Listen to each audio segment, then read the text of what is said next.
Денешната изложба е Украина памети, светот препознава, но трагично е што се уште историјата во различен момент не се повторува.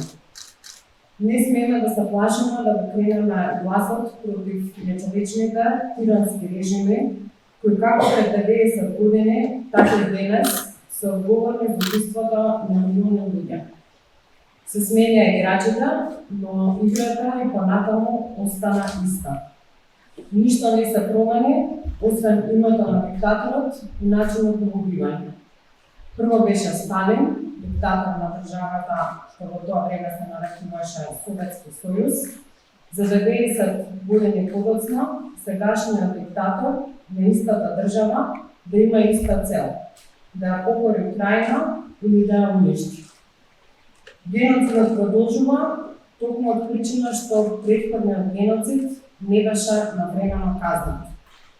Масовната глад во Советска Украина или гладоморот, уште нарекуван и украински геноцид или украински холокауст, се смета за една од најтешките национални катастрофи во украинската историја, со жртва процената на неколку милиони. Бидејќи денеска се сеќаваме да се потсетиме дека лишење каква била храна, луѓето полека починуваат ужасни маќни, често пати се доведуваат до таква безпомошна ситуација да не покажуваат сигнализации за живот и така да бидат погребувани. Гладот беше резултат на Сталиновата политика за присилна колективизација и отпор од страна на украинскиот народ, кој како основа на советското земјоделство не сакал да ја прифати новата економска политика. Милиони луѓе починати од глад, а најголемите загуби ги претрпеа Украина. Замислете да се истреби цела една нација преку забрана за храната. Цела нација изгладната до смрт, милиони луѓе починати од глад, зошто?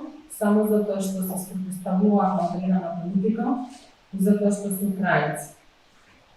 Денес сме исправени пред новата мрачна реалност, со појдавни конфликти, нови жестоки воени жаришта, бранови на терористички напади, нуклеарни закани, сајберни војни, брутални насилства насекаде во светот, но повторно исти таргет, особено украинците.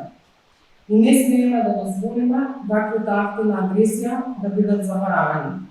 На светот му требаат цели 90 години да го признае на ниво на влади и парламенти во голем број држави гладоморот како акт на геноцид, а Европскиот парламент на 23 октомври 2008 година усвои резолуција со која се признава гладоморот како злосторство против човештвото.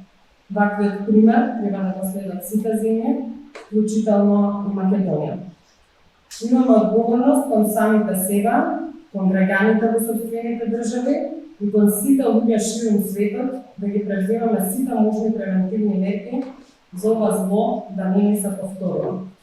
Им должиме на сите згаснати невини детски животи, на сите пролеани солзи, да се присеќаме на ваквите невини наставни како своевиден потсетник за превисоката цена платана за да се научи животната лекција, дека секој човечки живот е подеднакво вреден, независно дали зборуваме за македонец, албанец, турчин, украинец или припадник на било која држава и било која националност. Би сакала да се заблагодарам на амбасадата на Украина за поканата и можноста да учествувам во овој настан, за кој сметам дека е добар начин да се подсетиме и да кажеме тивка молитва за големите трагедии на минатиот век, но и за оно што ни се случува денес, за претрпените жртви и залудно загубени човечки животи, за изгубените детски насмевки, кои никогаш нема да бидат заборавени и секогаш ќе не прогонуваат како своевиден потсетник за границите на човечката злоба и важноста од функционален меѓународен систем, истата ќе ја казва и контролира, за да не ни се повторува повторно и повторно.